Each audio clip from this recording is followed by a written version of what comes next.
At my daughter's wedding, she served me scraps, lukewarm roasted carrots, a slice of dry chicken breast with the skin curling off, no bread, no dessert.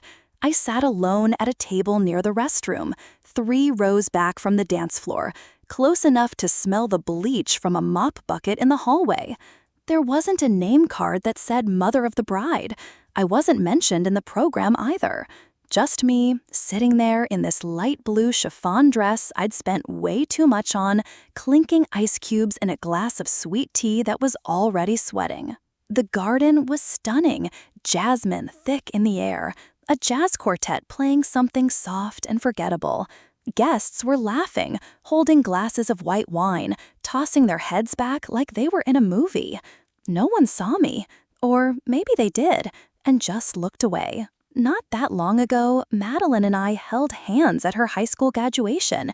Her mascara was running from happy tears. She whispered, "We did it. I couldn't have made it without you." That felt like another lifetime. Before Ethan, before Cynthia, before I became someone to manage. Madeline looked gorgeous in her pearl-colored satin gown, the kind that made you forget she used to trip over her shoelaces. She was glowing and busy, smiling, turning, soaking up compliments. She didn't look at me, not even once. Then Cynthia, her new mother-in-law, stood up before dinner and gave a toast. To Madeline, the daughter I always dreamed of. People actually cooed. I just sat there, swallowing something bitter that wasn't in my drink. I looked down at my plate, reheated vegetables, dry meat, while servers carried trays of filet mignon and tiramisu to the tables up front. Margot, my cousin, leaned over during the toast. She whispered, "I thought you'd be seated closer." Her voice was full of sympathy, but no courage. When they cut the cake, everyone crowded around with their phones. I stayed in my seat, just watched. Madeline passed by on her way back to the head table. She didn't stop. She paused just long enough to say, "You really need to talk to someone, Mom. You're spiraling again." Her voice was soft, but not kind, like she was handing me instructions, not care. And then she walked off. No one followed me when I stood up. I set my napkin down, fixed the corsage on my wrist, and left. Outside, the air was even thicker, full of summer heat and muffled dance music from inside. Someone laughed, loud, carefree. Then the door clicked shut behind me. My car was parked 3 blocks away, but I didn't hurry. I walked slowly through the quiet Charleston streets, past old porches, past the bakery where Madeline used to beg for cinnamon rolls after church. The sun had just dipped below the horizon, and the sky, that deep, aching blue right between day and night. There's a kind of silence only a mother understands, the kind that doesn't come from death, but from betrayal. I didn't cry in the car, didn't even turn on the radio, just drove. Past the bakery where she used to press her nose to the glass for cherry danishes. Past the school where I once stood in the rain with a pink umbrella, waiting. She never noticed, too busy waving at her friends. My hands gripped the steering wheel like it could hold me together. Every streetlight I passed felt like it echoed her voice, flat, detached. "You need therapy." When I got home, I kicked off my heels without unbuckling them. They landed sideways by the door, like punctuation at the end of a sentence that doesn't make sense anymore. The kitchen was dark, except for the soft hum of the fridge light.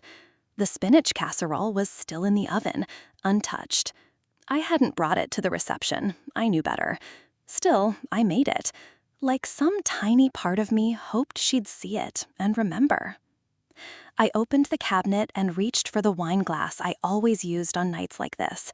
Thin-stemmed, a gift from my husband, our last anniversary. I held the bottle like it might give me something. Comfort, maybe, or clarity. I uncorked it, but didn't pour. Just stood there, arms crossed, wondering how a mother becomes a stranger. There was a box sitting on the table, one I'd been slowly filling over the years. Things I'd saved before there was even a wedding date. Tiny baby booties, pale blue, even though we knew she'd only wear them once. A hospital bracelet. Her father's cufflinks. He wore them only once, at our anniversary dinner, just months before he died. I opened the box. The air smelled like cedar and dust and endings. I didn't cry, didn't touch anything, just closed it again. Then my phone buzzed. A message from Margot. "Are you okay?" I typed, "Yes," paused, deleted it, then turned the phone face down. Without really thinking, I opened my laptop, clicked compose. Not to Madeline, to me. "Dear Elaine, you do not deserve to be erased." I didn't plan it. The sentence just came, like something I'd always known but never dared to say out loud. I kept writing, pain in fragments, guilt in lowercase, the kind of sentences no one hears because they live in that quiet space between doing your best and being told it wasn't enough. The apartment was still. A car passed outside, music too low to recognize. I let my fingers rest on the keyboard, the cursor blinking like a heartbeat. I didn't send the email, just left it open. A quiet reminder that some letters aren't meant to be delivered, only written. People always say motherhood is about being selfless, but what do you do when you give everything and they still tell you you're too much? The morning light came through the blinds in soft stripes. I just lay there for a while, surprised at how heavy my body felt. My eyes were puffy, lids sore from crying the night before. But inside, it was quiet. No storm, not grief, not even anger. It felt like relief. I moved slowly, not like someone broken, more like someone figuring out how to move in a new body. I changed out of my usual pressed slacks and put on a pair of jeans, slipped into my old sandals, pulled my hair back with a faded scarf I hadn't touched in years. In the mirror, I looked tired, but lighter, like I'd finally stopped holding my breath. The kitchen still smelled faintly of stale bread and that spinach casserole I hadn't thrown out. I didn't bother with either, just poured myself a black coffee and opened my laptop. For 7 years, I'd been transferring money to Madeline on the first of every month. Rent, groceries, car insurance. Her name was right there in my scheduled transfers list, like muscle memory. I clicked on it, hovered, then hit delete. And just like that, it was gone. No dramatic pop-up, no "are you sure?" I waited for the guilt to show up, but it didn't. There was only space. Next, I opened the folder labeled Legal. My will stared back at me, signed in old blue ink. Everything, of course, had gone to Madeline. She was all I had left, or so I thought. But now I wasn't so sure. I searched for estate attorneys near me. 5 names popped up, all with polished headshots and comforting taglines. I bookmarked 2. My heart was pounding, not from fear, but from something steadier, determination. Outside, the air was already thick, sticky with magnolias and sun-warmed pavement. I walked 5 blocks to Colonial Lake, past joggers, dog walkers, and that same little coffee cart that used to sell her favorite lemon scones. I found a crooked bench beneath a tree and sat down. Across the path, a young mom was wiping grape juice off her toddler's chin. The kid giggled, didn't care about the mess at all. I watched them for a while, then pulled my journal from my tote bag. I hadn't touched it since she got her college acceptance letter. The pages were full of plans I'd once made for her, dreams that now felt like they belonged to someone else. I turned to a fresh page. I wrote, "I gave her everything. Now I'm giving myself permission." I let those words sit there. No edits, no decoration. They were enough. Back home, I logged into my retirement account. All those years of teaching, saving, skipping vacations, giving. I scheduled a consultation, Monday, 2:30 p.m. I didn't plan to tell her. This was for me. Just as I closed the tab, my phone buzzed. Missed call. Ethan Whitemore. I stared at the screen for a second, then blocked the number. Later, I walked back toward the park with a granola bar in my hand. A few pigeons gathered near the bench, watching me. I crumbled the bar, tossed the pieces at my feet.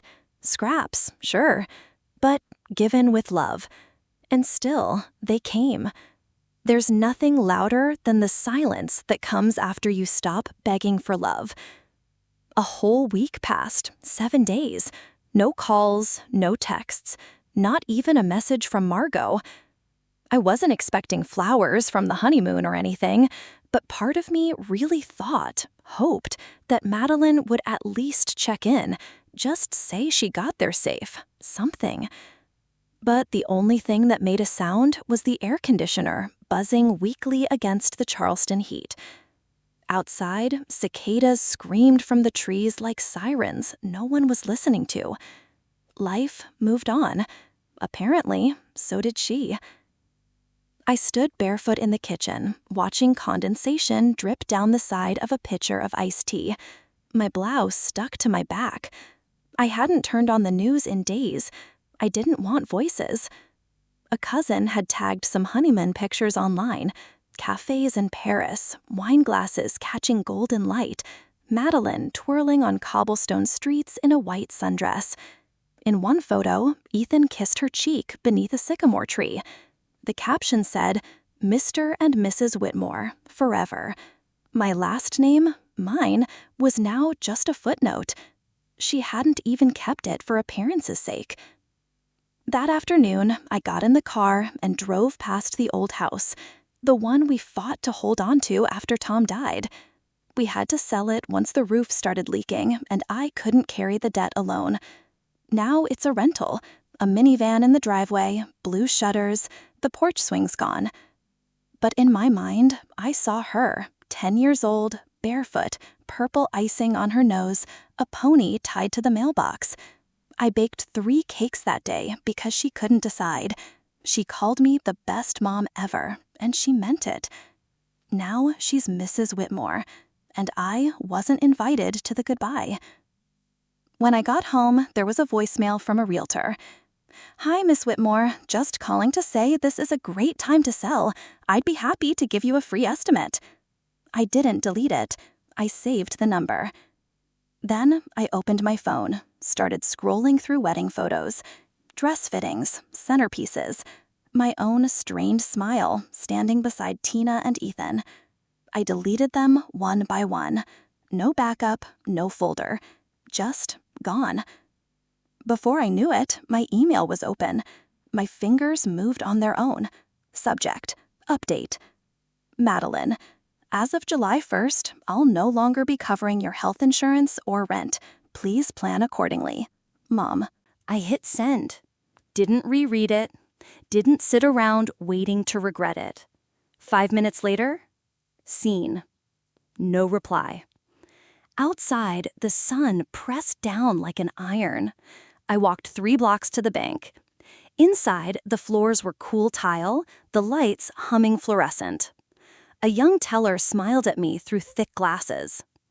"Would you like to name this account?" she asked. I nodded. "Future me." She didn't even blink, just typed it in and handed me a pen.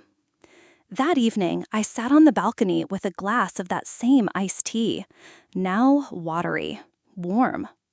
A neighbor passed by with her golden retriever.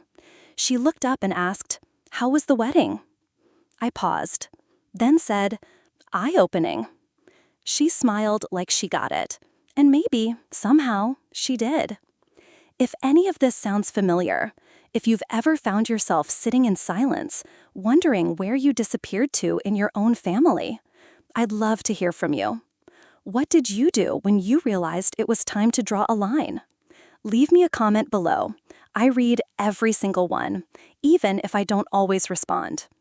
And if this story's tugging at something inside you, I hope you'll stick around, because the next part gets complicated. You can hit subscribe if you want to walk through it with me.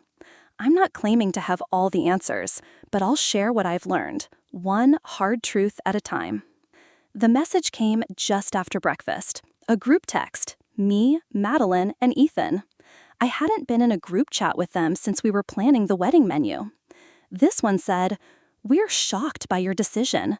Therapy could help you sort out your triggers." There was a thumbs down emoji, a crying laughing face, and a meme of a woman holding a wine glass that said, "When she's the problem, but thinks she's the victim."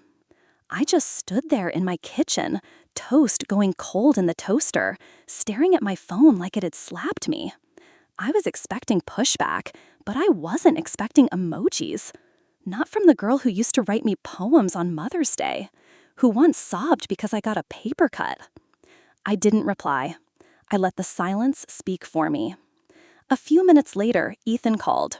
His voice was calm, measured, the kind people use when they want to sound reasonable.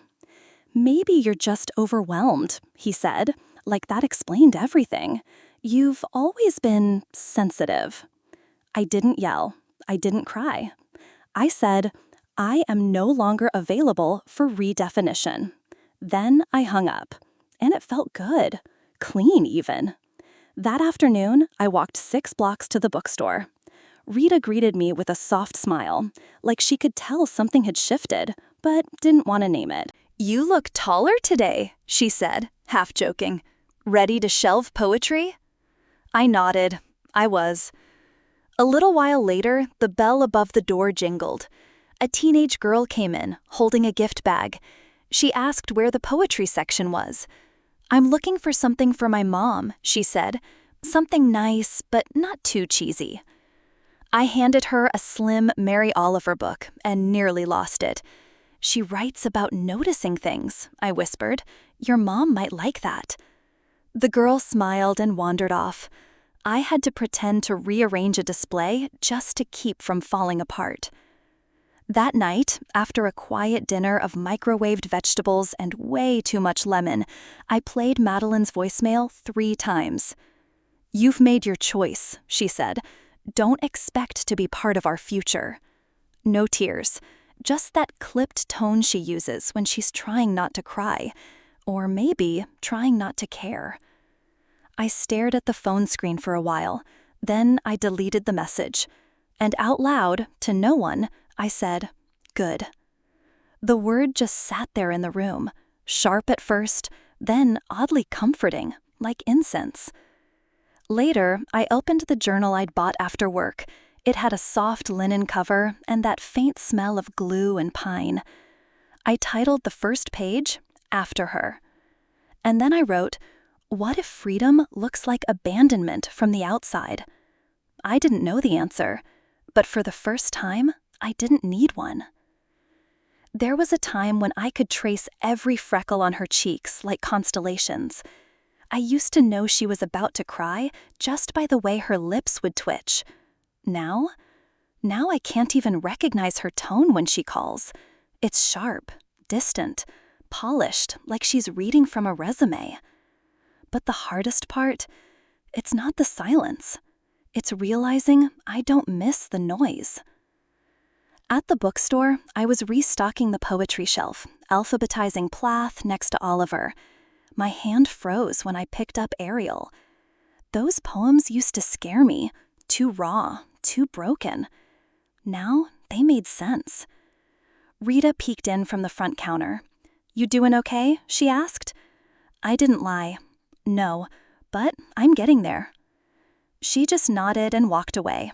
No fixing, no follow-up, just space. Later, I wandered through the farmer's market, something I used to do every Saturday before the wedding planning took over. The air smelled like kettle corn and sunscreen. Kids were darting between booths, their laughter bursting like firecrackers. A vendor held up a bag of peaches and said, "Best of the season, ma'am." I bought 2. I used to buy them by the dozen when Madeline lived with me. She liked them sliced and chilled. Now, I only needed enough for 1. I found a shaded bench at the edge of the market. Nearby, a mother and her little girl were sharing a paper cone of strawberries. The girl wiped juice on her dress, then leaned into her mom's side, giggling. I watched them, not with envy, but with something closer to stillness. I didn't want that again. Not Madeline's version of it. Not the kind of love that came with conditions, calendars, and closed doors. What I want now, it doesn't include anyone's approval. When I got home, I went straight to the hall closet and pulled down the last box. Inside, Madeline's baby blanket, her favorite Beatrix Potter book, the hospital bracelet I could never quite let go of. I sat with those things in my lap for a while, let the ache settle.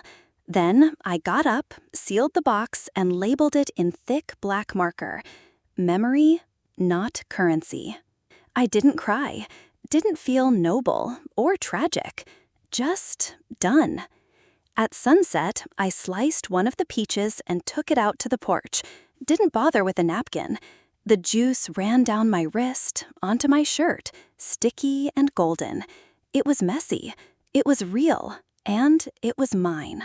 Back inside, I opened my laptop and typed into the search bar, "Solo retreats for women over 60. A dozen results came up: writing in New Mexico, yoga in Oregon, coastal walks in Maine. I didn't click anything, not yet, but I bookmarked 3. Maybe tomorrow. I'll pick one. 2 months. That's how long the silence lasted. Not frozen, just still, like a pond no one had touched. And then, one rainy Thursday in late August, it knocked, literally. I was curled up on the couch with a library copy of The Year of Magical Thinking. Cinnamon Key was simmering on the stove. Thunder was rumbling far off in the distance, just enough to feel poetic. The knock wasn't urgent, just there. 1, 2, then a pause. I didn't move right away. I let the book rest against my chest and listened. Rain tapped against the window in uneven rhythms, like it was trying to reach a place she couldn't. Eventually, I got up, quietly. I walked to the door without turning on the porch light and looked through the peephole. It was her, Madeline. She was standing in the rain with no umbrella, hair stuck to her cheeks, arms folded tightly around herself. She looked small, not like the woman from Paris laughing over wine. But I didn't open the door. I stood there with my hand on the knob, then let it fall. I turned off the stove, poured my tea, and sat back down. The knock came again, softer this time, almost like a whisper. I didn't answer. Later that evening at the bookstore, Rita offered me a blueberry scone from her secret stash behind the counter. I didn't touch it. "She showed up," I said. Rita didn't ask who. She just poured 2 cups of Earl Grey and handed me one. I didn't let her in. She nodded, almost like she was proud. Sometimes the strongest door is the one that stays shut. No pity, no praise, just a simple truth, handed to me like a warm blanket. When I got home that night, I saw a folded piece of paper pushed halfway under the door. I hadn't noticed it before. I picked it up. The edges were damp. Her handwriting on the front, Mom. I didn't open it right away. I sat with it, let it warm in my hands like something sacred. Then I unfolded it. Just one sentence inside. I just wanted to talk. Maybe we both messed up. The old me would have read that line 100 times, would have highlighted every word, looked for meaning in the punctuation. But this version of me, I folded the note again, walked to the kitchen trash, lifted the lid, and let it drop.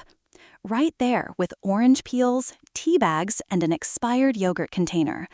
I didn't cry, but I did breathe, and it felt clean. Later, I opened my journal, the one titled After Her. I wrote, "I am no longer auditioning for love." Then I underlined it, twice. Because real love doesn't ask you to perform. It doesn't knock in the rain with half-hearted apologies. It doesn't hide behind memes. It doesn't use therapy as punishment. It just is. As I turned off the lights and got ready for bed, I glanced at the trash can one more time. The note was still there, a pale square, resting in the compost-colored blur of everyday life. Let it stay. I had other pages to write. After that knock, I stopped hoping. Not out of anger, just quiet understanding. There wasn't going to be a tearful apology, no big moment to fix us. And for the first time, I didn't need one.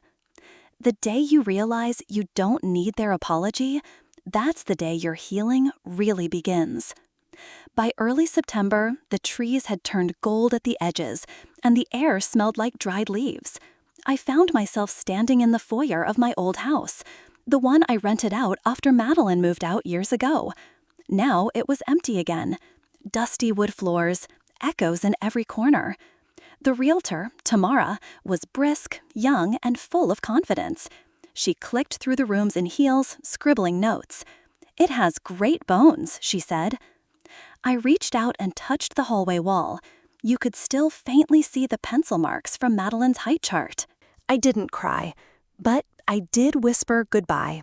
Just once, to the echo of that old life. We agreed on a listing price, shook hands, and I walked out without looking back. Not everything needs a ceremony. That afternoon, I called my lawyer. His voice was calm, steady.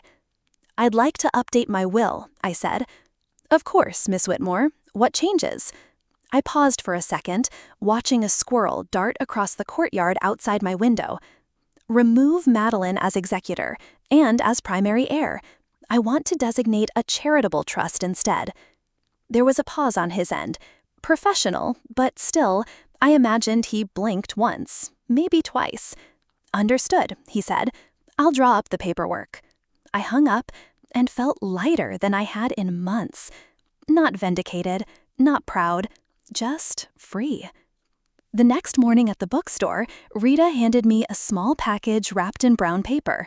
"No occasion," she said. "I just thought you might need this." Inside was a leather-bound journal, thick pages, the kind that deserve more than grocery lists. "You've got stories now," she said softly. I hugged her. Not a thank you hug, but the kind that says, "I know you see me."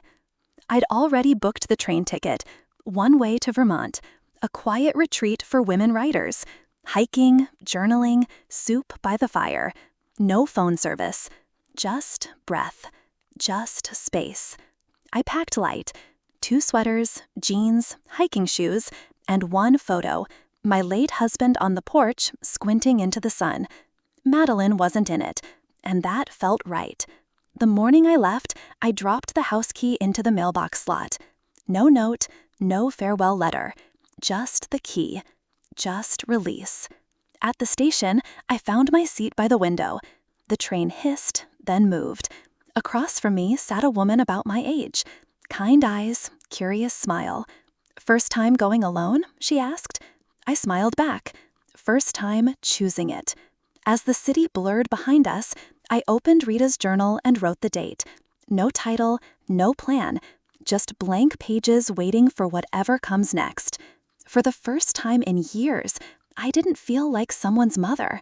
I just felt like me. And finally, that was enough. There weren't any confetti endings, no triumphant soundtrack, just crisp air, warm socks, and a silence that didn't scare me anymore. Turns out, healing doesn't show up with a big announcement.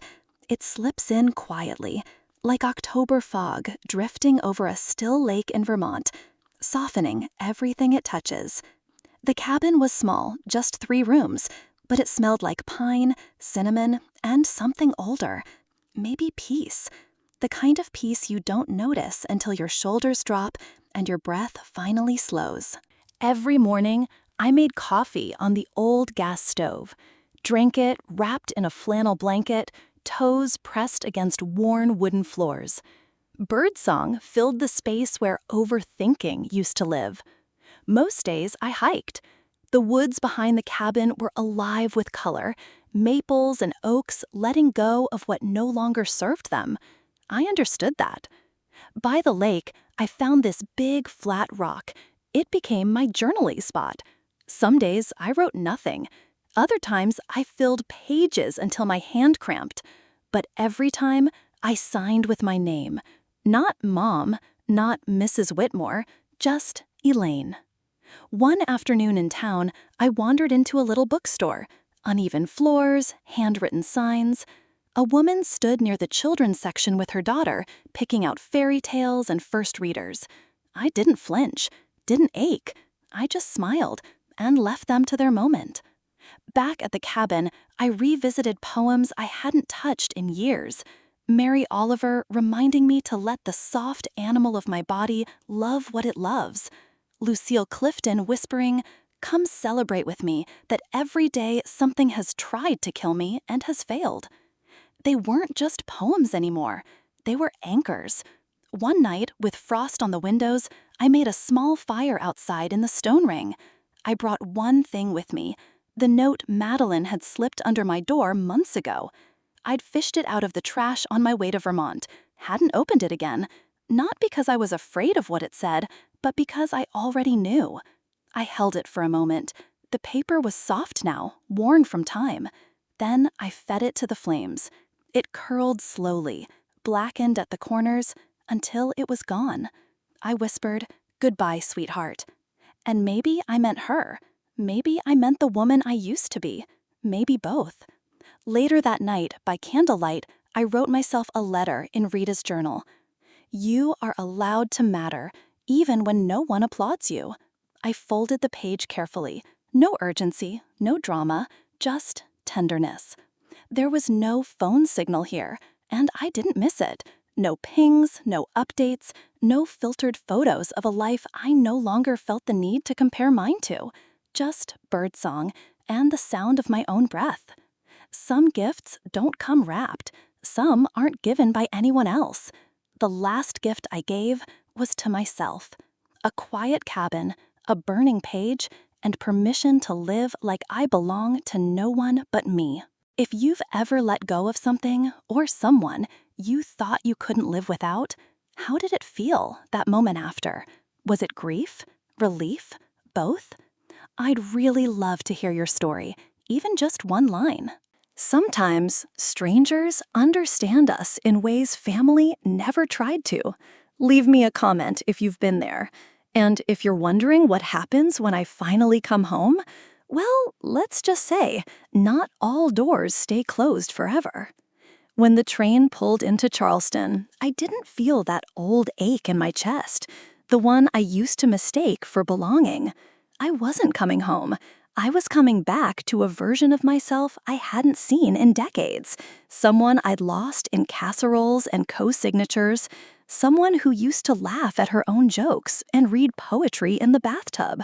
The air was cool, touched with salt from the harbor. Leaves crackled under my boots as I walked toward my building. My suitcase rolled behind me like a quiet promise. Inside, everything was just how I left it. Couch cushions still in place, dishes clean, one lonely plant reaching for the window. But this time, the silence didn't sting. It felt earned. I unpacked only what mattered: a journal, a wool scarf, a book of poems with a dog-eared page. The rest stayed in the suitcase. Not everything needs to be unpacked at once. That afternoon, I walked to the bookstore. Rita was restocking the new releases, glasses slipping down her nose. She looked up and smiled. "You look taller," she said. I laughed. Maybe I finally grew into my own name. She didn't ask for details, and I didn't give any. Some friendships don't need updates, just presence. Later that week, Margot stopped by with a coffee and some guilt. "I ran into Madeline," she said. "She mentioned she might want to talk." I took a sip from my mug. "Stay." "Let her want," I said. "I'm not available for the old terms." Margot nodded, not sure whether to be impressed or nervous. Back in my apartment, I took down the old vision board, the one cluttered with family photos, quotes about sacrifice, and a vacation I never took. I replaced it with something new: a trail map, a printout of library events, sticky notes with chapter titles scribbled on them. No faces, just dreams. That evening, I lit a candle, not for memory, but for intention. At the bottom of my bag, I found a crumpled flyer from the Vermont retreat. Local memoir workshop proposals due. I opened my laptop and typed, title, Daughters We Survive. Focus, healing from generational guilt through storytelling. I hit submit without rereading it. Sometimes the first draft is the truest one. Days passed. The trees outside let go of their last leaves, and I found comfort in routine, reading by the window, browsing spices I might actually use, walking without needing a destination. Then the email came. Subject: Workshop proposal accepted. Body: Dear Miss Whitmore, we are pleased to inform you that your memoir workshop, Daughters We Survive, has been accepted for our winter series. I closed the laptop slowly. Let my hands rest on it like a quiet prayer. This wasn't about revenge, or winning, or proving anything. This was about reclaiming a voice I'd lent out for too long. The city hadn't changed, but I had, and I was just getting started. Everyone kept asking if I was going to make peace. They meant with Madeline, of course. But what they didn't know was I already had, just not in the way they were imagining. Peace didn't show up in a family photo. It didn't come with a tearful reunion. It came in a pine-scented candle, in a handwritten workshop schedule taped to my fridge. It came on a quiet December afternoon when I walked into a library room full of women who carried stories like loaded suitcases. My first class was small, 8 women, somewhere between 30 and 70. Some wore scarves and brought notebooks. One had printed out her story in 12-point Times New Roman, double-spaced, stapled in the corner. We sat in a circle, chairs close enough that pretending to be strangers wasn't really an option. I introduced myself, cleared my throat, and said, "We're not here to write bestsellers. We're here to say what we were never allowed to." One woman spoke up about her son, estranged for 5 years. "He only calls when he needs something," she said, voice shaking, "and I let him, every time." I didn't tell my story, not directly, but my hands were trembling when I passed her the tissue box. That night, the city shimmered with holiday lights, store windows dressed in fake snow, couples bundled up, kids pointing at toy trains behind frosted glass. My apartment was quiet, no tree, no music, just the scent of pine and a cup of cinnamon tea cooling on the counter. My phone buzzed, a text. "Madeline, Merry Christmas. I miss you. Maybe someday." I read it once, then again. My thumb hovered for a long time before I typed back. "Me. I hope you're well. I'm not ready." I placed the phone face down and left it that way for the rest of the night. Later, I sat at my desk reading aloud from my latest draft. I used to think being a mother meant losing myself. Now, I think it means finding your voice, no matter how late. The words didn't sting anymore. They just settled into the room like warm breath on glass. When I closed my notebook, I noticed something under my coat. Folded paper, torn neatly at the edge. A note left behind after class. In simple handwriting, "Your story helped me forgive myself." I didn't know who wrote it. I didn't need to. I tucked the note into my wallet, right next to the quote I'd copied months ago at the Vermont retreat. "You are allowed to matter, even when no one applauds you." There was a time I would have replied to Madeline right away, said yes, offered dinner, tried again. But forgiveness isn't an open door. It's a boundary, with a lock only you can turn, and only when you're ready. And tonight, I wasn't, and that was okay. Have you ever chosen peace, even when it didn't come with closure? It's a quiet kind of bravery, isn't it? If you've ever walked away from something or someone that once defined you, I'd really love to know. What helped you hold the line? Leave me a comment if you feel like sharing. And if you're still here, thank you for walking this far with me. There's just one chapter left now.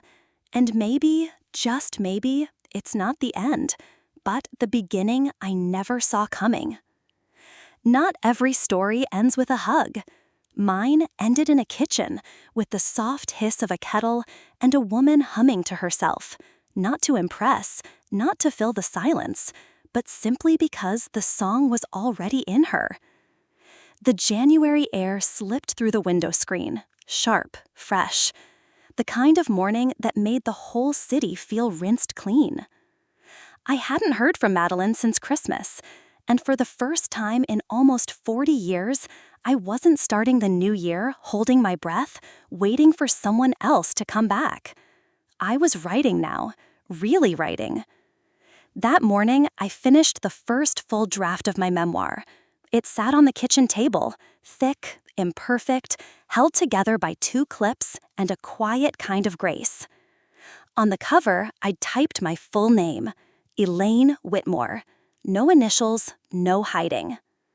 Later that day at the library, my workshop group surprised me. A journal, hand-stitched, full of blank pages. Inside the cover, each woman had written something. Some notes were poetic, others a little shaky with age. One simply said, "You made me feel less alone." After class, a teenage girl stayed behind. Her name was Jasmine, quiet, 17. She'd been in the back every session, always listening. "Miss Elaine," she said, "could I maybe interview you for my senior project? It's about women who start over." I smiled. That sounds like the best kind of project. Later, I walked to the river. The water moved slow and silver. I sat on our usual bench, alone now, pulled out my old journal, flipped to the last page. The final entry said, "I am not who I was, and that's the point." Back home, I made dinner. Nothing fancy. Grilled salmon, roasted carrots, wild rice. I used a cloth napkin, lit a candle, set just one plate.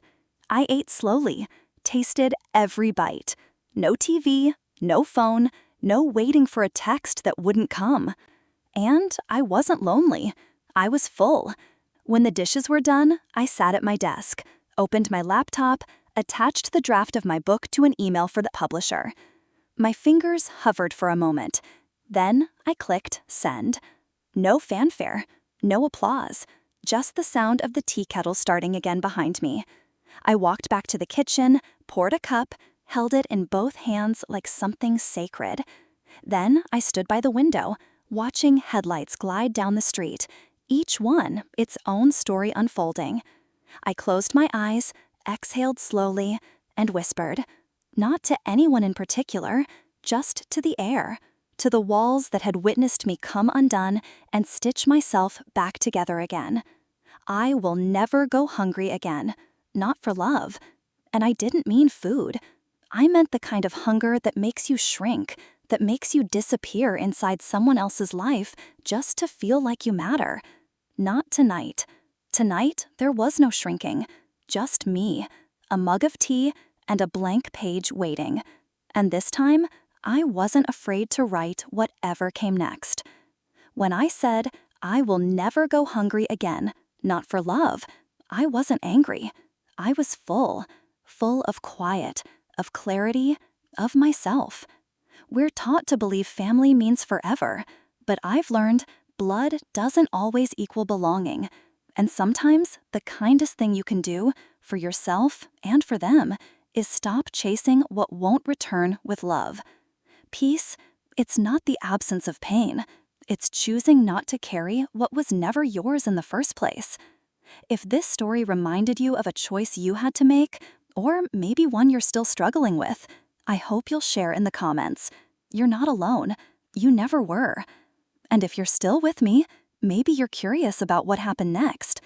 The day I finally told the truth about the $7 million, the marriage no one knew about, and the moment I realized silence is power. Watch next. My daughter got married. I didn't say I inherited $7 million from my husband. Thank God.